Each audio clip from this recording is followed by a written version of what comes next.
Hello children, this is Praveen Khan Shukla from Christchurch Convent Higher Secondary School, Gadarwara, and I welcome you in our digital classes.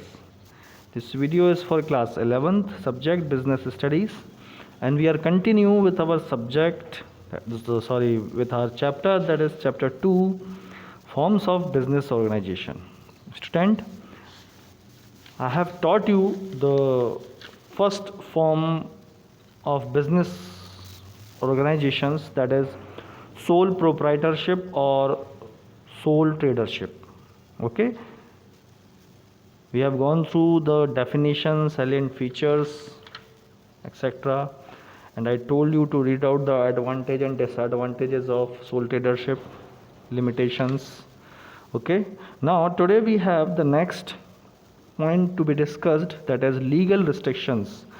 अब क्या है कि soul tradership के या sole proprietorship के कुछ legal restrictions होते हैं। वैसे तो हमने पहले पढ़ा है कि इसमें कोई ख़ास ऐसे लीगल फॉर्मेलिटीज़ नहीं होती हैं, लेकिन कुछ ऐसे पॉइंट्स होते हैं जहाँ पर सोल ट्रेडरशिप ट्रेडर को भी या सोल प्रोप्राइटर को भी कुछ कानूनी तौर पे कुछ बिंदुओं का ध्यान रखना होता है।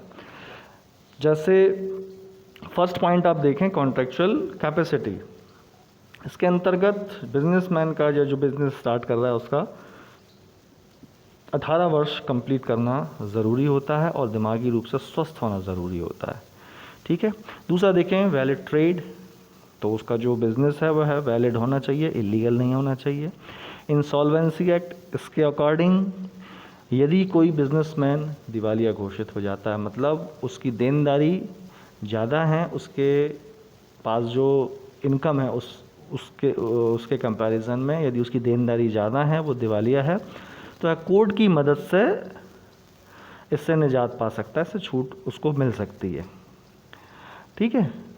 अनलिमिटेड लायबिलिटी, जैसा कि बता चुके हैं कि ये सोल ट्रेडरशिप है, मतलब एक सिंगल व्यक्ति के साथ व्यापार शुरू करना है, तो इसमें लायबिलिटीज़ तो अनलिमिटेड होंगी ही। ठीक है। Clearance of local self government, the trade has to obtain the permission of clearance. तो जो भी ट्रेडर स्टार्ट करना चाह रहे हैं उनको एक लोकल जो भी लोकल गवर्नमेंट है या स्टेट गवर्नमेंट जो है उससे ही क्लियरेंस लेना होता है। ठीक है। और लास्ट है sixth, that is regularity in payment of taxes. जो टैक्स का पेमेंट उनको रेगुलरली और समय पर करना होता है। ठीक है। नेक्स्ट हम देखेंगे, that is social importance of sole tradership. ठीक है। अब स्टूडेंट, आपकी बुक में कुछ पॉइंट्स और दिए हुए हैं, जैसे कि future of sole tradership, reasons for the survival of sole trading. ठीक है। तो ये कुछ पॉइंट्स हैं, इनको आप पढ़िएगा। ठीक है। जो इम्पोर्टेंट है वो इसमें यह है, social importance of sole tradership, मतलब सामाजिक रूप से इसकी इम्पोर्टेंस क्या होती है। ठीक है। तो फर्स्ट देखिए, employment to large number of persons. जब यदि एक बिजनेस ऑर्गेनाइजेशन, कोई भी बिजनेस ऑर्गेनाइजेशन अपना काम स्टार्ट करेगा, तो बट ऑब्वियस है कि वह रोज़गार भी लेकर आएगा, लोगों को रोज़गार मिलेगा। ठीक है। स्मॉल कैपिटल के साथ एक स्मॉल बिजनेस स्टार्ट किया जा सकता है। ठीक है।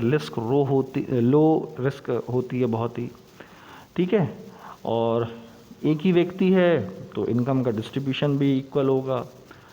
ठीक। और नया बिजनेस है तो सबसे पहले वह खुद की ट्रेनिंग के तौर पर भी उस बिजनेस को ले सकता है। ठीक है। Promotes independent living. ठीक है। Develops the social virtues. ठीक। तो ये ऐसे पॉइंट्स हैं, जैसे कि यदि हम इसी को देखें, promotes independent living. In this sort of organization, one person is all in the business. ठीक है। It becomes suitable to those who want to work independently. ठीक है। It gives an opportunity to use one's energy to maximum extent. So it helps in promoting independent way of living. आत्मनिर्भर बनाता है यदि हम इसको देखें। ठीक है।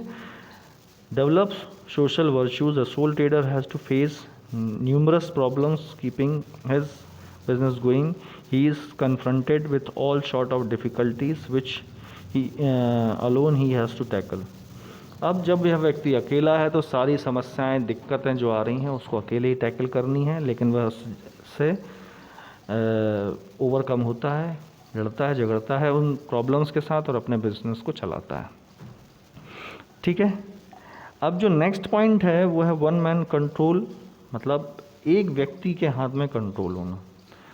ठीक है, लेकिन उसके लिए उसका पूरी तरीके से उसका परिपक्व होना ज़रूरी है। मतलब the person should be able to manage everything.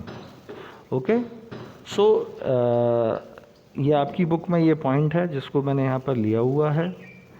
ठीक है, और ये जो पॉइंट्स हैं जैसे कि आप देखेंगे यहाँ पर वन मैन कंट्रोल, ठीक, उसके बाद में ये जो पॉइंट हैं ये आप देखेंगे, इनको आप पढ़ेंगे। ठीक है, जैसे अभी आप यहाँ पे देखें वन मैन कंट्रोल में फर्स्ट पॉइंट जो दिया है दैट इज़ इजी फॉर्मेशन। ठीक है, effective control efforts and reward linked, contact with customers, no legal restriction, getting all profit, social desirability. आसान है, पढ़ेंगे। ठीक है, ऐसे ही इसी का सेकंड पॉइंट है is one man big enough to manage. ठीक है, मतलब यहाँ पर ये बोल रहे हैं कि क्या एक व्यक्ति का कंट्रोल होना ठीक है, यहाँ पर वह बता रहे हैं क्या इनफ है उसका मैनेज करना। तो ये सिमिलर पॉइंट्स हैं, आप इनको देखिए, इनको पढ़िए आप। यदि आपको यहाँ कुछ प्रॉब्लम है, दिक्कत है, समझ नहीं आता है तो send me a message. Okay, we will discuss. Okay, हम नेक्स्ट वीडियो में मिलते हैं, तब तक धन्यवाद।